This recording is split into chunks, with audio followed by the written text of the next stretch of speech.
Okay then, on to another project. These came out of here, as well as this stuff. Bunch of stuff not necessary. Keep down here.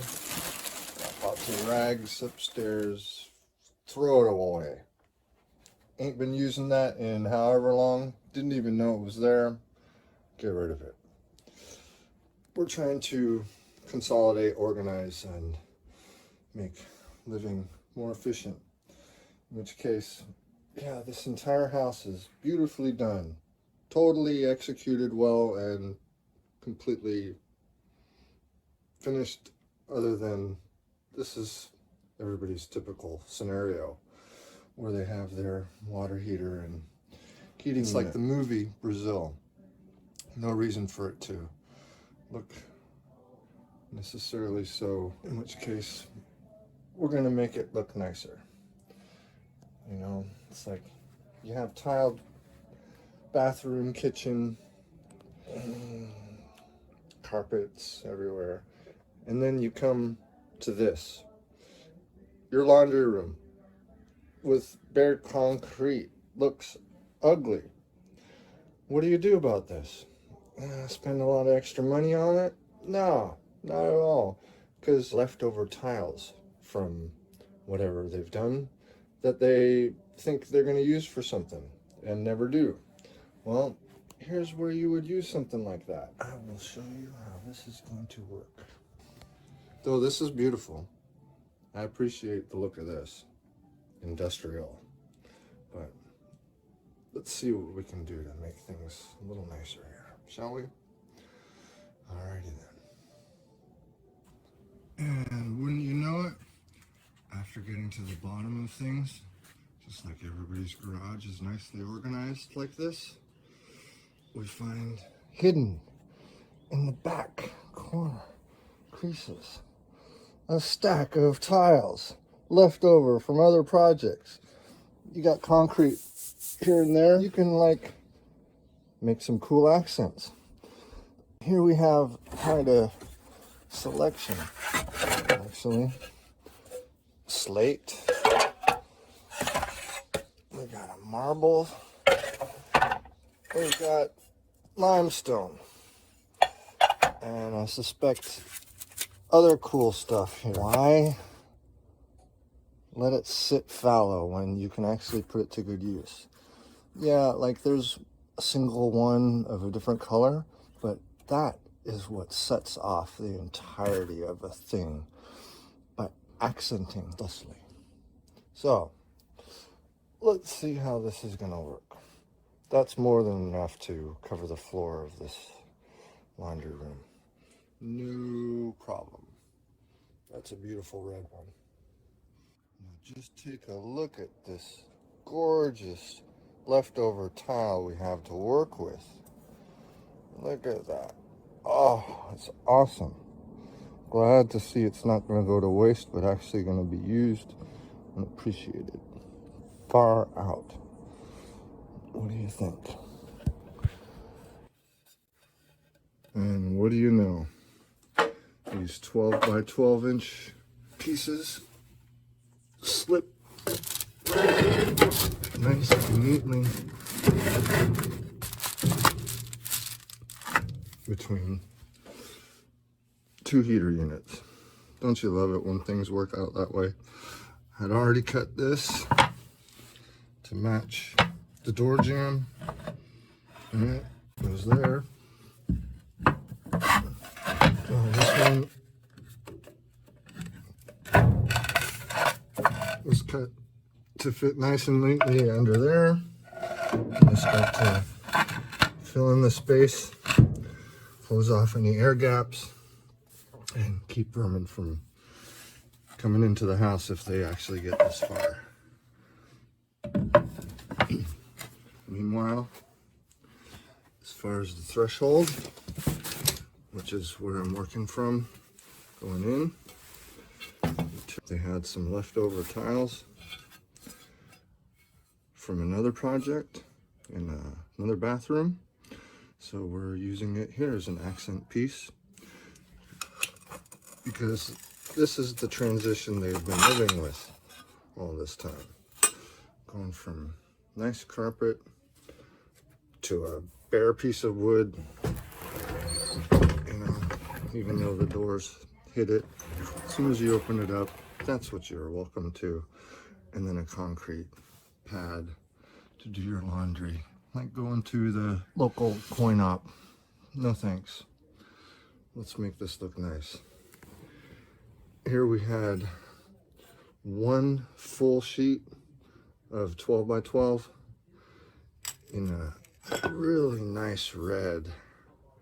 This was actually a sample piece they were given long ago, just to give them an example from whomever they got this tiles from. And, gonna make use of that again as an accent piece. Nice, neatly fit right there, just like that. That'll all get mortared in and grouted, right? Cool stuff. And as far as the threshold edge, could either go with a 45-degree angle or test it out a 22-degree angle. And yeah, it turns out that either will work, but the 45 is definitely the most regal because it looks like it's a thicker piece than it actually is, even though these are quite thick. So here we go.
using a white mortar mix because it will also be used as the grout after it's been set, which will make the green pop.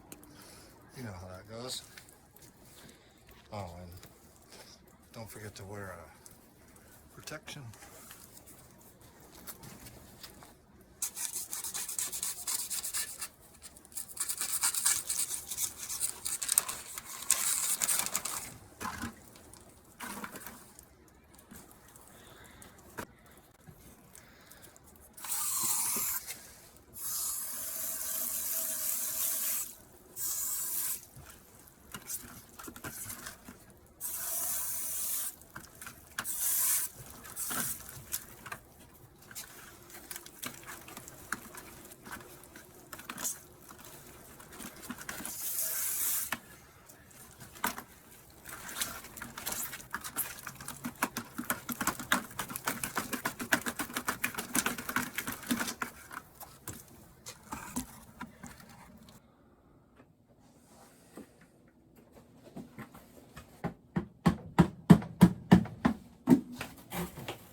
Always moisten it. It soaks better and will create a bit stronger bond. This is my width gauge.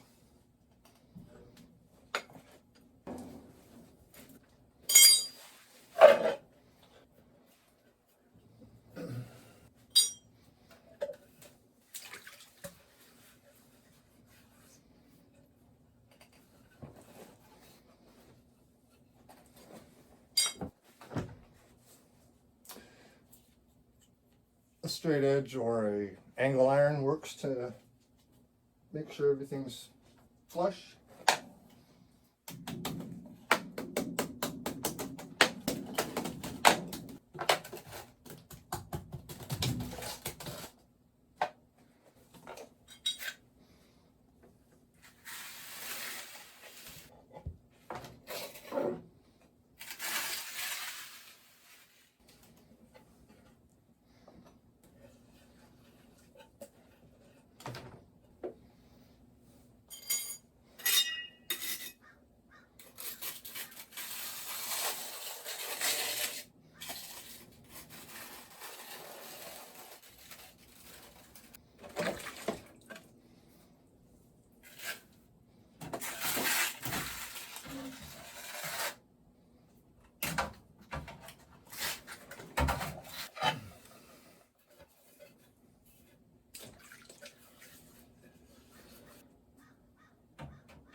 Do that a few times because it's quick set, of course. Guess what's next? Now that it's dry, time for the grout. And you'll want one of these.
Notice the back and forth pattern, squeezing it in, squeezing it in, squeezing it in, back and forth.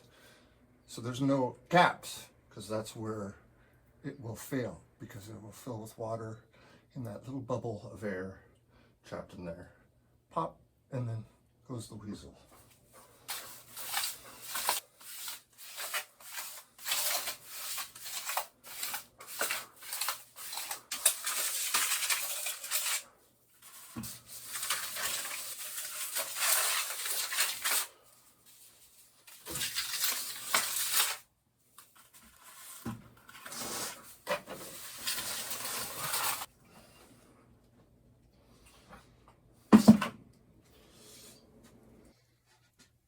Of course, you will want to have already wiped and cleaned the surface before you grout, and no need to rush into wiping the grout off, because it'll come up relatively easy. You want it to actually have time to set. Don't want it to harden overnight, but you can wait quite a while depending on the temperature and humidity.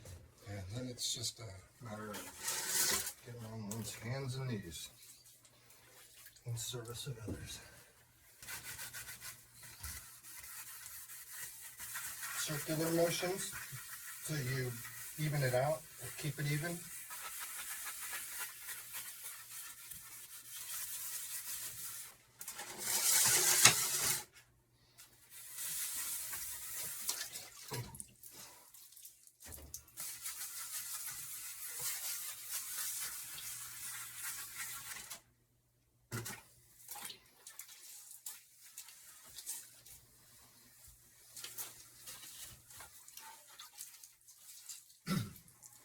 Mind you, that was all with the rough side of such a sponge.